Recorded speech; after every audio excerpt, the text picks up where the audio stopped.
सभी को प्रणाम। सभी को नववर्ष की बहुत बहुत शुभकामनाएं। माते आपके यहाँ पे कोई डबल सिस्टम है क्या, मतलब आज? नहीं यार, डॉक्टर साहब भी जो आप अच्छा। इसे नहीं, वो केवल बस अगर म्यूट कर लेंगे तो हो जाएगा। हाँ म्यूट कर लीजिए, जी जी। वॉल्यूम लो कर लीजिए इसको। अब बेटर हो गया। हाँ, बिल्कुल सही हो गया। ठीक है। ओम भैया को, बाबूजी को, प्रवीण भैया को जन्मदिन की बहुत सारी शुभकामनाएं और सभी लोगों को नववर्ष की बहुत सारी मंगल कामनाएं। सभी का आपको भी नववर्ष। दीदी धन्यवाद प्रणाम दीदी। दीदी, आपको भी बहुत प्रणाम बहुत प्रणाम शुभकामनाएं प्रणाम। सभी को। चलिए आइए नववर्ष का स्वागत करते हैं परम पूज्य गुरुदेव के ध्यान के साथ और गायत्री मंत्र के साथ। गायत्री मंत्र की ऊर्जा हम सबके अंदर, हमारे अंदर की प्रज्ञा को, प्रेतम्बरा को जागृत करे। परम पूज्य गुरुदेव, परम माननीय माता जी की वाणी को, उनके दिए गए विचारों को हम आत्मसात करते हुए अपने जीवन के लक्ष्य की ओर अग्रसर हों। इस भाव के साथ एक बार गायत्री मंत्र। ॐ भूर्भुवः स्वः तत्सवितुर्वरेण्यं भर्गो देवस्य धीमहि धियो यो नः प्रचोदयात्। ओम गुरुर्ब्रह्मा गुरुर्विष्णु गुरुरेव महेश्वर गुरुरेव परब्रह्म तस्मै श्री गुरुवे नमः। तस्मै श्री गुरुवे नमः। आइए स्वाध्याय को आरंभ करते हैं। हमने हाँ कल से हम पढ़ रहे थे कि कितने सारे उदाहरण गुरुदेव ने दिए हैं जिनको की गायत्री साधना से लाभ हुआ। कुछ सांसारिक लाभ गुरुदेव ने कल बताया, जैसे कि संतान की प्राप्ति, आर्थिक लाभ। फिर ये सारे उदाहरण जो हम कल से पढ़ रहे हैं वो ये है कि विपत्ति काल में जो कोई एक ऐसी सिचुएशन आ जाती है जिसमें किसी प्रकार का अनर्थ होने की संभावना होती है और जो विपरीत परिस्थिति आ जाती है, विषमताएं आ जाती है जीवन में, उसमें गायत्री मंत्र से कैसे लोगों को लाभ हुआ। तो गुरुदेव लिख रहे हैं, कसराबाद निमाड़ के श्री शंकरलाल व्यास का बालक इतना बीमार था कि डॉक्टर वैद्यों ने आशा छोड़ दी।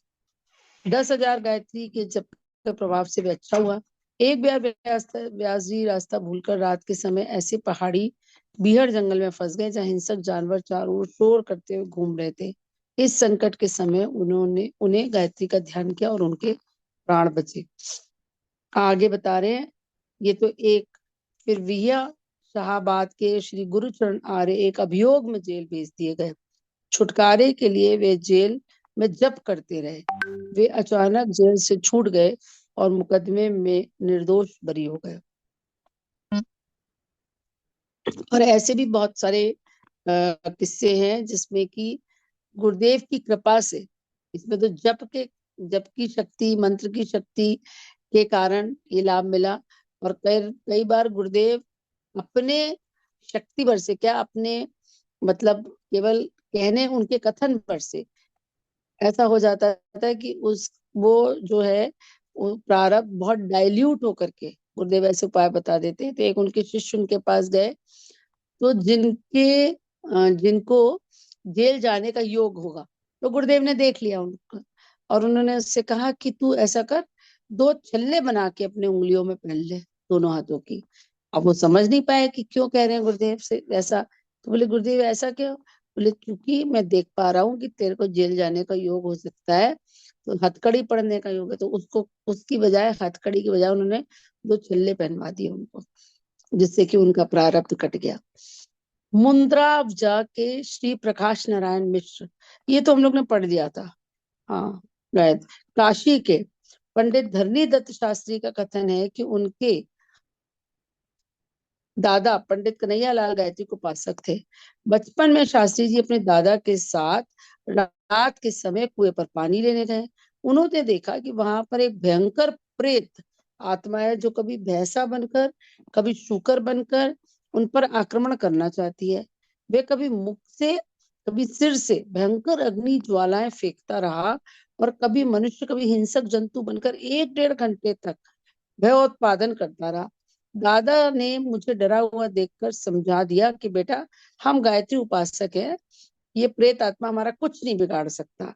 अंत में वो दोनों सकुशल घर को गए। प्रेत का क्रोध असफल रहा।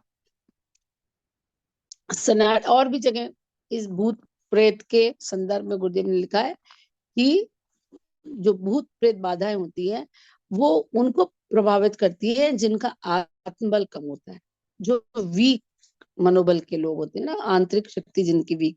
तो गायत्री साधक के साथ ऐसा नहीं हो सकता। अगर आप गायत्री, ऐसा कुछ ये नहीं है कि आप कितना करते हैं, लेकिन अगर आप निष्ठा पूर्वक थोड़ा भी गायत्री मंत्र की साधना करते हैं तो आपके आत्मबल और मनोबल में इतनी वृद्धि होती है कि इस तरह की बाधाएं आपके जीवन में नहीं परेशानी डाल सकती हैं। सनाड्य जीवन इटावा के संपादक पंडित प्रभु दयाल शर्मा का कथन है कि उनकी पुत्रवधू तथा नातियों को कोई दुष्ट प्रेत आत्मा लग गई थी। हाथ पैर और मस्तक में भारी पीड़ा होती थी और बेहोशी आ जाती थी। रोग मुक्ति के जब सब प्रयत्न असफल हुए तो गायत्री का आश्रय लेने से वह बाधा दूर हुई। इस प्रकार शर्मा जी का भतीजा भी मृत्यु की मुंह में अटका था। उसे गोदी में लेकर गायत्री का जप किया गया, बालक अच्छा हो गया। शर्मा जी के ताऊ जी दानापुर पटना गए हुए थे।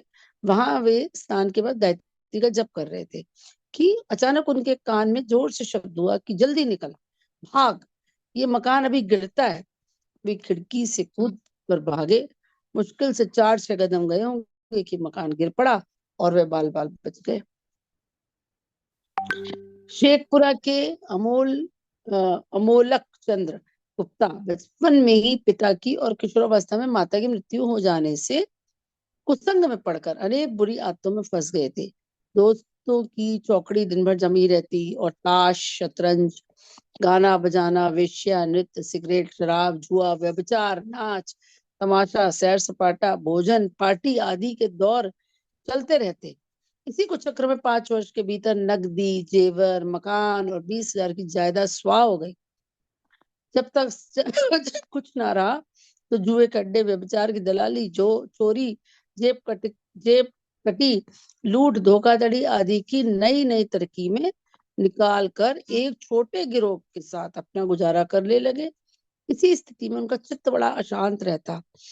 एक दिन एक महात्मा ने उन्हें गायत्री का उपदेश दिया। उनकी श्रद्धा जम गई। धीरे धीरे उत्तम विचारों की वृद्धि हुई। पश्चाताप और प्रायश्चित की भावना बढ़ने से उन्होंने चंद्रायण व्रत, तीर्थ अनुष्ठान और प्रायश्चित किए। अब वे एक दुकान करके अपना गुजारा करते हैं और पुरानी बुरी आदतों से मुक्त है। तो इसके लिए जो हम लोग कल बात कर रहे थे कि हम अपने संपर्क में आने वाले हर व्यक्ति को गायत्री साधना के लिए प्रेरित करें, उसको बताएं।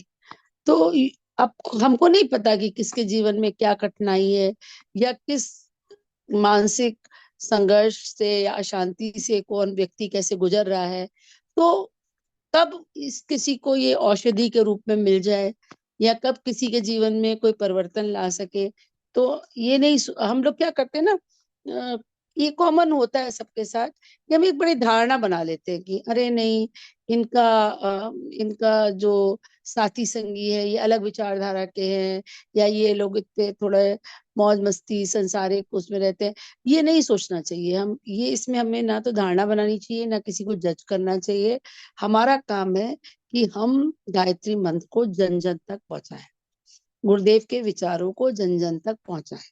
चाहे वो हम बताएं उनको, चाहे आप उनको शांति कुंज वीडियो मोबाइल ऐप डाउनलोड कराइए, चाहे आप उनको गायत्री मंत्र लेखन की पुस्तकें दीजिए, चाहे उनको आप किसी जो गतिविधियां हमारी चलती है उनसे जोड़िए, उनके यहाँ विवाह दिवस, जन्म दिवस मनाइए। पुस्तकें दीजिए, जो भी जैसा भी मतलब गुरुदेव की प्रेरणा से आपको जो लगे कि ये उसके लिए उचित रहेगा वो करिए। और अगर उसका अच्छे शुभ कर्म जागृत हो रहे होंगे तो हो सकता है वो अच्छे से जुड़ जाए, गुरुदेव से जुड़े, उनके विचारों से जुड़े, गायत्री मंत्र से जुड़े।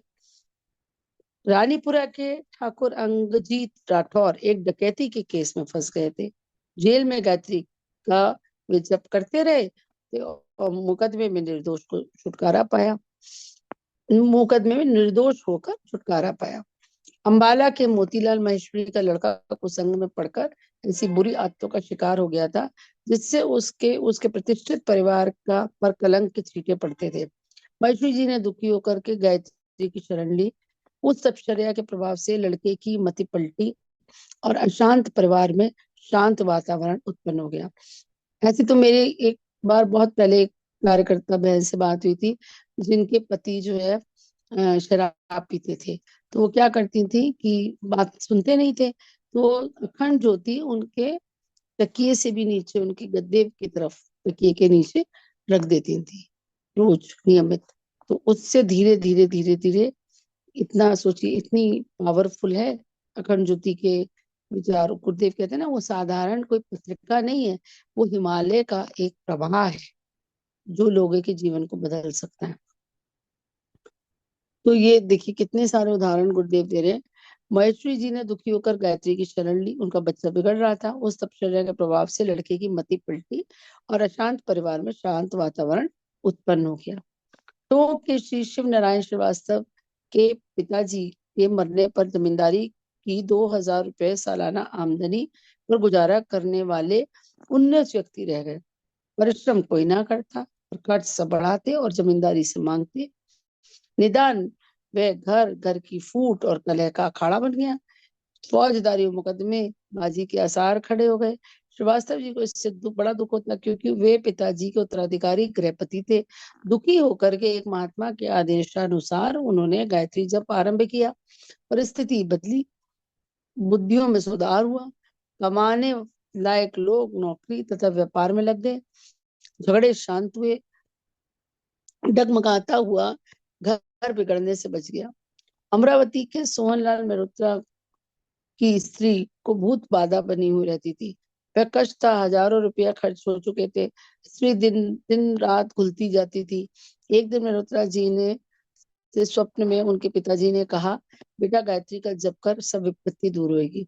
दूसरे दिन से उन्होंने वैसे ही किया। फलस्वरूप उपद्रव शांत हो गए और स्त्री निरोग हो गई। उनकी बहन की नंद भी उस गायत्री जप द्वारा भूत बाधा से मुक्त हुई। ऐसे बताया। तो अपने जीवन में कई लोग को होगा, आप सभी ने। लेकिन इस समय जो मुझे एक उदाहरण बहुत मतलब मुझे अपने जीवन से याद आ रहा है, तो मेरी एक मित्र थी, आज भी है, और उनके घर में बड़ा क्लेश का वातावरण रहता था। और उसको कई साल से उसके माँ के घर जाने को नहीं मिलता था। सिर्फ सिंपली, मैंने बहुत पुरानी बात है, मैंने उसको कहा कि तुम गायत्री का जप किया करो। थोड़े दिन में उनके मतलब करीब करीब 15-20 साल से वो अपने माँ के घर में नहीं गई थी। अलाउड ही नहीं होता था उसको, इतना शोषण उसका होता था। और फिर उसके घर में कोई कैलामिटी हुई कुछ, जिसमें कि कुछ बुद्धि पलटी उसके पति की, जो उसको लेकर के गए। अब धीरे धीरे, बहुत ऐसा नहीं है, परिस्थितियों में सुधार हुआ है, लेकिन लोग तो वही है, तो बहुत बदलाव नहीं कह सकते। लेकिन उसके खुद के आत्मबल में इतना अंतर आ गया है कि अब उस परिस्थिति में वो प्रसन्न रहती है, जप करती रहती है, मंत्र लेखन करती रहती है और बहुत ज्यादा परेशान नहीं होती। नहीं तो हर समय उसकी इतनी निराशाजनक स्थिति रहती थी, छोटी छोटी बात पे रोना, अपने ऊपर दया करना, अपने ऊपर मतलब सहानुभूति की अपेक्षा रखना, मतलब जो कि एक वीक व्यक्ति के लक्षण होते हैं। लेकिन धीरे धीरे धीरे धीरे इतना परिवर्तन आ गया। अमरावती के सोनलाल मेहता, ये तो मैंने पढ़ लिया ना, हाँ ये तो पढ़ लिया। चचौड़ा के डॉक्टर भगवान स्वरूप भी की स्त्री भी प्रेत बाधा में मरणासन स्थिति को पहुंच गई और उसके प्राण रक्षा भी एक गायत्री उपासक के प्रयत्न से हुई। बिजौली के बाबा उमा शंकर खरे के परिवार से गांव के जाट परिवार की पुश्तैनी दुश्मनी थी। इस रंजिश के कारण कई बार खरे जी के यहाँ डकैतियां हो चुकी थी और बड़े बड़े नुकसान हुए थे। सदा ही जान जोखिम का अंदेशा रहता था। खरे जी ने गायत्री मक्ति का मार्ग अपनाया। उनके मधुर व्यवहार ने अपने परिवार को शांत स्वभाव और गांव को नरम बना लिया। अब पुराना बैर समाप्त होकर के नई सद्भावना कायम हुई है। सब लोग बड़े प्रेम से रहते हैं। खड़गपुर के श्री गोकुल चंद्र सक्सेना रेलवे के लोगों दफ्तर में कर्मचारी थे। इनके दफ्तर में ऊंचे ओहदे के कर्मचारी उनसे द्वेष करते थे और षड्यंत्र करके उनकी नौकरी छुड़ाना चाहते थे। उनके अनेकों हमले विफल हुए। सक्सेना जी का विश्वास है कि गायत्री उनकी रक्षा करती है और उसका कोई कुछ नहीं बिगाड़ सकता। मुंबई के मानिक चंद्र पाटोदिया व्यापारिक घाटे के कारण काफी रुपए के कर्जदार हो गए थे। कर्ज चुकाने की कोई व्यवस्था हो नहीं पाती थी कि सट्टे में और नुकसान हो गया। दिवालिया होकर के अपनी प्रतिष्ठा खोने, भविष्य में दुखी जीवन बिताने के लक्षण स्पष्ट रूप से सामने है। विपत्ति में सहायता के लिए उन्होंने गायत्री अनुष्ठान कराया। साधना के प्रभाव से दिन दिन लाभ होने लगा। रुई और चांदी के चांस अच्छे आ गए, जिससे सारा कर्ज चुक गया। गिरा हुआ व्यापार फिर चमकने लगा। दिल्ली के प्रसिद्ध पहलवान गोपाल बिश्नोई की कोई बड़ी कुश्ती लड़ने जाते थे तो पहले गायत्री पुष्करण करते थे। प्राय सदाई विजयी होकर के लौटते थे। एक प्रोग्राम पहले आता था, अ, खतरों के खिलाड़ी या ऐसा कुछ प्रोग्राम आता था जिसको अक्षय कुमार शुरू कराता था। तो वो गायत्री मंत्र बोल करके उसको आरंभ कराता था। कुछ ऐसा था ना उसमें वो क्या होता था, आप जंगली जानवरों के बीच में भेज देते थे या कीड़े मकोड़ों के बीच में भेज देते थे या बहुत ऊंचाई से, बट उसमें इंडिया के आपको बाहर। बाहर खड़ा कर दिया हेलीकॉप्टर में, है ना। जी। बहुत पुरानी बात हो गई, लेकिन वो उसमें मुझे याद है अक्षय कुमार पहले गायत्री मंत्र का उच्चारण करा करके वो प्रोग्राम को शुरू कराता था। बांसवाड़ा के श्री सीताराम मालवीय को क्षय रोग हो गया था। एक्सरे होने पर डॉक्टरों ने बताया कि उनका फेफड़े खराब हो गए हैं। दशा निराशाजनक थी। सैकड़ों रुपयों का दवा खाने पर भी जब कुछ आराम ना हुआ तो एक वयोवृद्ध विद्वान के आदेशानुसार उन्होंने चारपाई पर पड़े पड़े गायत्री का जप आरंभ कर दिया और मन ही मन प्रतिज्ञा की कि यदि मैं बच गया तो अपना जीवन देश हित में लगा दूंगा। प्रभु की कृपा से वे बच गए। धीरे धीरे स्वास्थ्य सुधरा और बिल्कुल भले चंगे हो गए। तब से वे आदिवासियों, भीलों तथा पिछड़े हुए जातियों के लोगों की सेवा में लगे हुए। थरपा थरपारकर के लाला करण दास का लड़का बहुत ही दुबला और कमजोर था। आए दिन बीमार पड़ा रहता था। आयु 19 वर्ष की हो गई थी पर देखने में 13 वर्ष से अधिक न मालूम पड़ता था। लड़के को उनके कुलगुरु ने गायत्री को उपासना करने का आदेश दिया। इस उसका मन इस ओर लग गया। एक एक करके उसकी सब बीमारियां छूट गई। कसरत करने लगा, खाना भी हजम होने लगा। 2-3 वर्ष में उसका शरीर दौड़ा हो गया और घर का सब काम काज होशियारी के साथ संभालने लगा। प्रयाग के श्री मुन्नूलाल जी के दोहित्र की दशा बहुत खराब हो गई थी। गला फूल गया था। डॉक्टर अपना प्रयत्न कर रहे थे पर कोई दवा कारगर नहीं होती थी।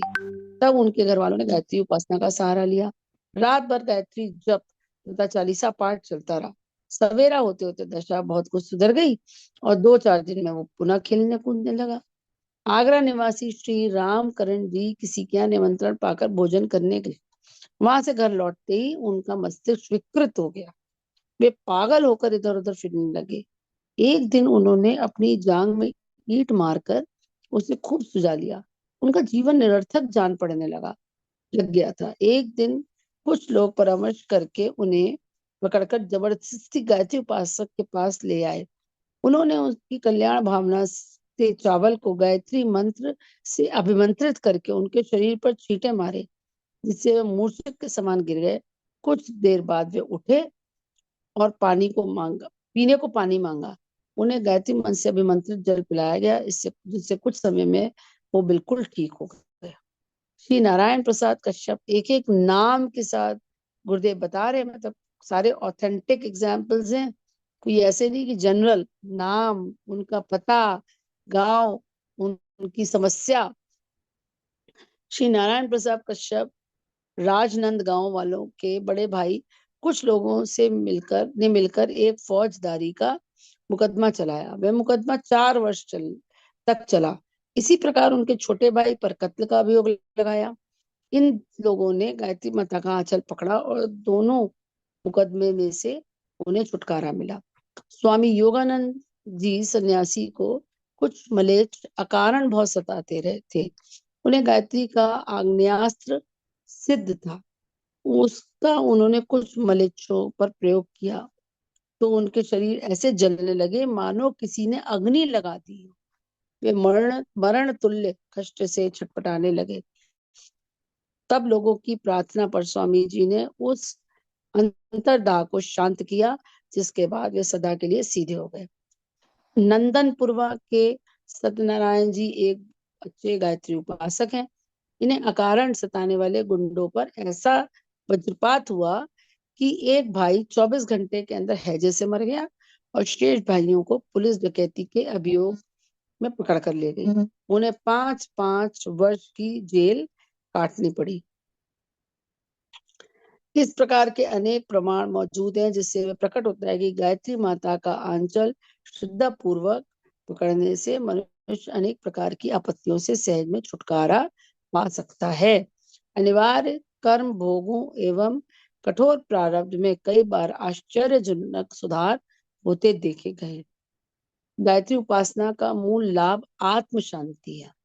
इस महामंत्र के प्रभाव से आत्मा में सतोगुण बढ़ता है और अनेक प्रकार की आत्मिक समृद्धियां बढ़ती हैं। साथ ही अनेक प्रकार के सांसारिक लाभ भी मिल जाते हैं। तो यह आध्यात्मिक और सांसारिक भौतिक दोनों लाभों की चर्चा गुरुदेव कर रहे हैं कि आपकी आत्मा में सतोगुण की वृद्धि होती है। त्रिगुणात्मक सृष्टि है, तो हर व्यक्ति जो है तीनों गुणों के प्रभाव से बना है। इसी से 3 प्रवृत्तियां उसकी मन की पाई जाती है, सात्विक, राजसिक और तामसिक, सतोगुणी, तमोगुणी या रजोगुणी। सतोगुण और तमोगुण है और उसके मिश्रण से रजोगुण बना, ये पहले ही बताया गया है इस पुस्तक की शुरुआत में। तो अब जिसकी अत्यधिक मतलब जिसका बैलेंस ज्यादा होगा उस तरह की प्रवृत्ति का मनुष्य होगा। तो सतोगुण ज्यादा होने से सात्विक प्रवृत्ति, रजोगुण ज्यादा होने से रजोगुण प्रवृत्ति और तमोगुण अधिक होने से तामसिक प्रवृत्ति। सात्विक वृत्ति का व्यक्ति आप उसे शांत है, परमार्थ में लगा रहेगा, है ना, दूसरों के दोष दुर्गुण नहीं देखेगा, अपनी आध्यात्मिक उन्नति पे ध्यान देगा। रजोगुण संसारिक जो महत्वाकांक्षी व्यक्ति होते हैं ना, मतलब कुछ करना है उनको, कुछ करने की बहादुर भी होते हैं, लेकिन रजोगुण का मतलब कि उनके अंदर महत्वाकांक्षा में आप वृद्धि पाएंगे, मतलब कुछ एक्टिविटी चाहिए उनको, कुछ पाना है, कुछ करना है। और तमोगुण जो दूसरे का नुकसान करे, तामसिक प्रवृत्ति के वे व्यक्ति होते हैं, है ना, जिसके अंदर द्वेष, राग, क्रोध, आवेश, इस तरह के। तो ग्रेजुअली ग्रेजुअली अगर गायत्री मंत्र की जब से सतोगुण की वृद्धि होगी तो प्रवृत्ति में अंतर आप देखेंगे, है ना। क्रोध का शांत होना, अपने आध्यात्मिक गुणों को बढ़ोतरी करने में ध्यान देना, अपनी आंतरिक दोष दुर्गुण को दूर करना। तो इस तरह से आप उसमें देखेंगे कि सतोगुण की वृद्धि हो रही है और सांसारिक लाभ भी मिलते हैं। अब आगे इसमें है देवियों की गायत्री साधना। थोड़ा सा चार्जिंग पे लगा लूं फोन, थोड़ा चार्जिंग कम होने पर। देवियों से मतलब जो प्राचीन काल में किस तरह से हमारी जो विदुषी महिलाएं थी, वो उन्होंने गायत्री उपासना से किस तरह से लाभ प्राप्त किया, इसकी चर्चा इसमें गुरुदेव कर रहे हैं। प्राचीन काल में गार्गी मैत्रेयी, ये इम्पोर्टेंट बहुत है, इसको कल भी डिस्कस करेंगे, क्योंकि ये प्रश्न आज भी कई जगह पूछा जाता है कि क्या महिलाओं को निषेध है गायत्री मंत्र।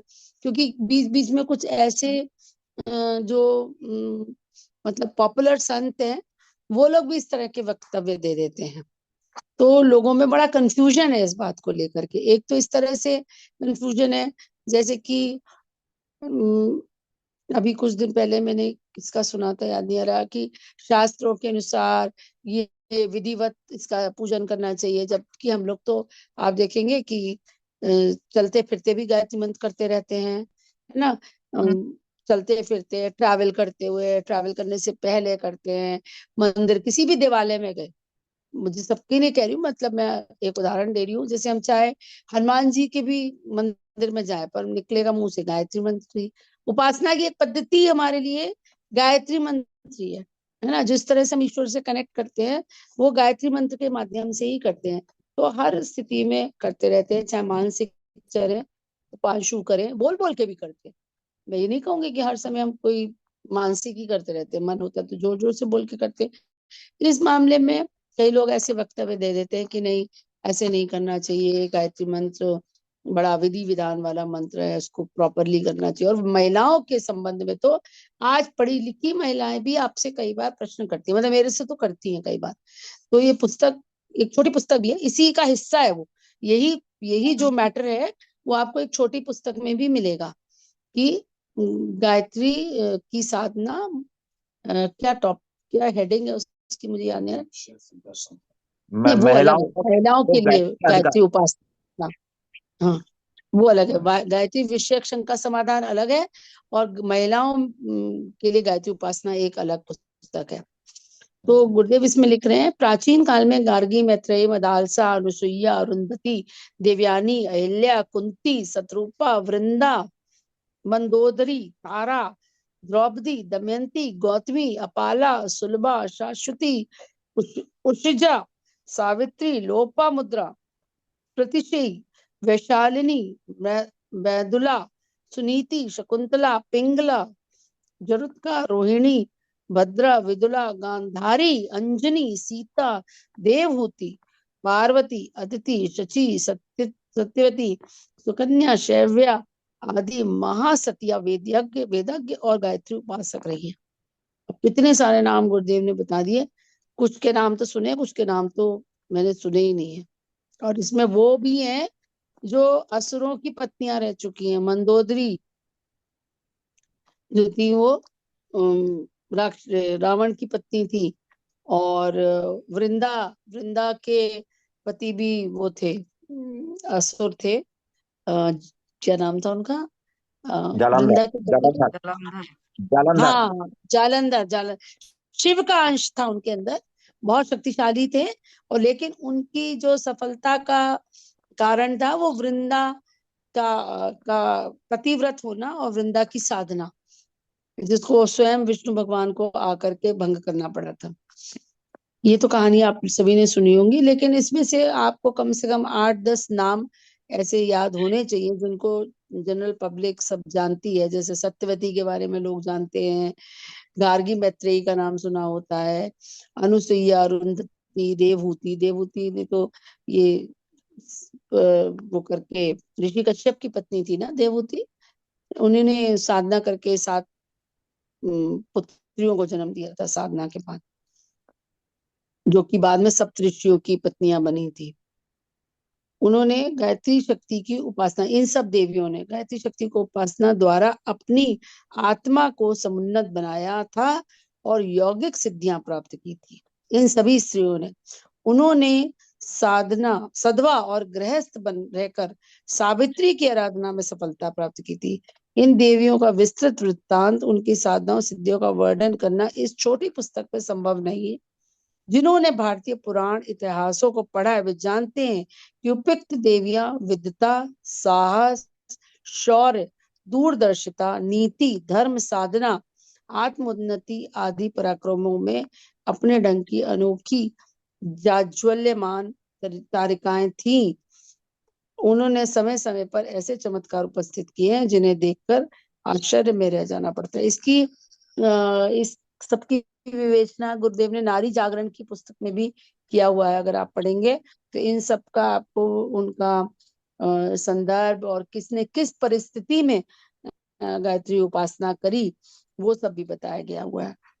तो आज का स्वाध्याय हम यही समाप्त करते, कल से वापस प्रणाम इसी दीदी। से शुरू करेंगे। प्रणाम दीदी। प्रणाम हेलो। प्रणाम दीदी। जी जी। ये आपने बताया कि गायत्री मंत्र से जल अभिमंत्रित करके, चावल अभिमंत्रित करके, तो कैसे अभिमंत्रित किया जाता है? जैसे जल हाथ में लिया और चावल लिया साथ में, है ना। आप हम्म, लेते हैं ना जब संकल्प करते हैं तो हाँ, पुष्प और चावल लेते हैं, जल लेते हैं साथ में, जैसे हाथ हम्म, लेते हैं, फिर उसको गायत्री मंत्र बोल करके, हम्म, हाँ, उसे गायत्री हाँ, मंत्र बोलते जाएंगे।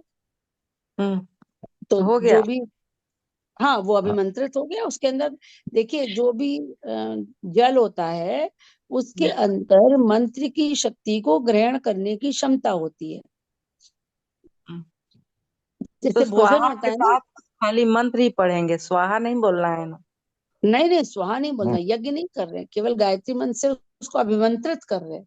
मंत्र की शक्ति को उस पदार्थ में यानी जल में ट्रांसफर करें। जल में ये इस विद्युत धारा को, जो आप गायत्री मंत्र का उच्चारण कर रहे हैं, उससे जो इलेक्ट्रोमैग्नेटिक एनर्जी प्रोड्यूस हो रही है उसको एब्जॉर्ब करने की क्षमता होती है। उसको उससे जल के अंदर, मतलब ये जल जो है बहुत आसानी से उस शक्ति को ग्रहण कर पाता है। इसका एक एक्सपेरिमेंट भी है, शायद मैंने किसी क्लास में वो स्लाइड दिखाई भी थी। नहीं तो अभी तो मेरे पास लैपटॉप नहीं है शांति कुंज में। अगले सप्ताह में आपको वो स्लाइड दिखा के फिर एक्सप्लेन कर दूंगी कि किस तरह से जल में शब्दों की शक्ति को ग्रहण करने की क्षमता होती है। इस पे एक्सपेरिमेंट किया है एक जापानीज साइंटिस्ट ने, मसारू इमोटो। उन्होंने पानी लिया, वो भी नाली का पानी, और उसको जमा दिया, मतलब क्रिस्टल बना दिया, उससे बर्फ का वो बना दिए, और फिर उस अलग अलग बीकर में उसको रखा। और किन्हीं बीकरों, मतलब किन्हीं पानी के जो अलग अलग बीकर में लिया, उससे किन्हीं से तो अच्छी बात करी कि आप बहुत अच्छे हैं, आप बहुत आगे बढ़ेंगे, मैं आपको बहुत प्रेम करता हूँ, ऐसे करके। और उसमें देखा फिर माइक्रोस्कोप में, तो उसमें बहुत सुंदर सुंदर डिजाइन के क्रिस्टल बने हुए थे। ऐसा कहा जाता है कि सबसे सुंदर क्रिस्टल ओम के उच्चारण से बनता है। लेकिन जिस बीकर से, जिसमें जल था, सभी जल एक ही सोर्स से लिए गए थे, लेकिन जिससे उन्होंने कहा कि तुम बेवकूफ हो, तुम्हें कुछ नहीं आता, मैं तुमसे घृणा करता हूँ, या उससे गुस्से से बात करी और गलत बातें बोली, तो वो जो क्रिस्टल बने, उनकी कोई शेप नहीं थी अच्छी, मतलब वो हैपहैजर्ड, एकदम रैंडम टाइप के क्रिस्टल बने। तो इसका मैं आपको स्लाइड दिखाऊंगी, शेयर करूंगी, तो आपको वो समझ में आएगा कि क्यों हमको भोजन और जल ग्रहण करने से पहले उसको अभिमंत्रित करना चाहिए, है ना। और या फिर जैसे आप कोई व्यक्ति अस्वस्थ है, तो उसको आप जो औषधि दें, उसको भी गायत्री मंत्र बोल करके दे सकते हैं। तो औषधि की जो उसके अंदर जो चिकित्सकीय पावर है, जो ठीक करने की जो पावर है, वो बढ़ जाएगी मंत्र की शक्ति से। ये जब किसी बॉडी पे छिड़कते हैं, किसी आत्मा पे, तो हम्म मतलब किसी के ऊपर भूत प्रेत का बाधा है, तो उस हम्म। पे भी ऐसे ही अभिमंत्रित करके छिड़क देते हैं। ये जो कर रहा है उसकी अपनी साधना और उसके अंदर वो कितना आत्मबल है, उस पर निर्भर करेगा ओके। कि उसका लाभ कितना मिलता है। जी, प्रणाम। मैं एक अपना अनुभव 2 मिनट में या 1.5 मिनट में शेयर करना चाहता हूँ। जी जी भैया, बिल्कुल हाँ, बिल्कुल बहन करिए, जी। बताइए। हाँ, हेलो। इसको स्टॉप शेयरिंग पे कर दीजिए भैया मैं प्लीज, कानपुर से तो है ये। दिखाई देगा। हाँ, बताइए। हाँ, हम्म, जी जी। ये बताइए भैया। जो है हमारे, मैं कानपुर में मीरा पाल है, उनके हस्बैंड हैं विश्वनाथ हाँ पाल। हाँ हाँ। एक दिन मेरे पास उनका बोले, भाई साहब हमारे घर आके यज्ञ कर दीजिए, हवन कर दीजिए। तो मैंने कहा भैया तुम तो बहुत कार्य करता हो, खुद ही कराते हो, तुम कर लो अपने घर में हवन, मैं क्या करूंगा। बोले नहीं नहीं, आप आ जाइए। तो मैं हम्म गया उनके। तो मैंने, भैया हम्म क्या उपलक्ष्य, क्या है, कोई खास बात है क्या। बोले कुछ नहीं भाई साहब, क्या बताएं, हमारे यहाँ ऊपर जो है तरह तरह की आवाजें आती हैं, नाचने की, घुंघरू की, रोने की, हंसने की, और हम्म। ये चल रहा है। तुमने चलो अरे। तो हवन कर दीजिए। तो वहाँ हमने जाकर के गुरुदेव को, तो गुरुदेव तो हमारे अंदर ही है और हम गुरुदेव के ही हैं, कोई अलग नहीं है। तो वहाँ यज्ञ हम्म किया गया। और वो उस दिन के बाद से वहां पर इस तरीके की कोई गतिविधि नहीं हुई है, अभी तक नहीं हुई है, अब कई साल पुरानी बात हो गई है। तो ये अपने कानपुर की घटना है, मीरापाल के हस्बैंड जो है हाँ, मैं वो, जानती हूँ मीरा पाल दीदी। हाँ हाँ हाँ, थोड़ा समय बीमार चल रहे हैं, किडनी की प्रॉब्लम है। ये हाँ बहुत जी जी जी। तो ये एक जो भूत बाधा जो आज गुरुदेव बता रहे थे बहुत सारी, तो ये हमारा एक मतलब पर्सनल अनुभव है। हाँ, मतलब फर्स्ट हैंड एक्सपीरियंस आप कहिए इसको ना, सुनी सुनाई बात नहीं है ये तो। जी जी, ये है सही है, ऐसे ही ठीक है। दीदी। हेलो। जी जी भैया बताइए। इसी तरह दीदी आज स्वाध्याय में पढ़ा गया गुरु जी की किताबों की बातें। हम हाँ तो जानते हैं अपने अनुभव से कि जितने हमारे गुरु भाई जो लोग जुड़े हुए हैं, इनके जी जीवन में इसी तरह की घटनाएं बहुत होंगी। बिल्कुल। क्योंकि हर गायत्री परिवार के मतलब किसी रूप में बाधाएं, किसी रूप में तकलीफें, किसी रूप में घटनाएं जरूर हुई होगी, ऐसा हो ही नहीं सकता है। बिल्कुल, गुरु सबके जी ने पास सब। अपनी अपनी स्टोरी होगी। जी जी जी। तो ये हम्म, आज ये आया तो हमने कहा कि बातों में आती है बात, तो अपनी बात कहना भी ठीक लगता है। तो बिल्कुल। जी, तो ऐसे ही दुर्घटनाएं। और मीरा पाल की तो हस्बैंड की कई सालों से ये दिक्कत चल रही है, हम्म। और बहुत अच्छी कार्यकर्ता हैं, हमारे जी कानपुर की बहुत अच्छी कार्यकर्ता हैं। जी। चलिए, तो आज यहीं पे समाप्त करते हैं, तो फिर ठीक, ठीक। आरंभ करेंगे। प्रणाम सभी प्रणाम को मैम, प्रणाम। सभी सभी को प्रणाम, सभी को प्रणाम। ओम शांति शांति शांति। सभी को प्रणाम। जय गुरुदेव। दीदी का जय बहुत बहुत गुरुदेव, आभार। जय गुरुदेव। जय गुरुदेव। जय गुरुदेव। जय गुरुदेव।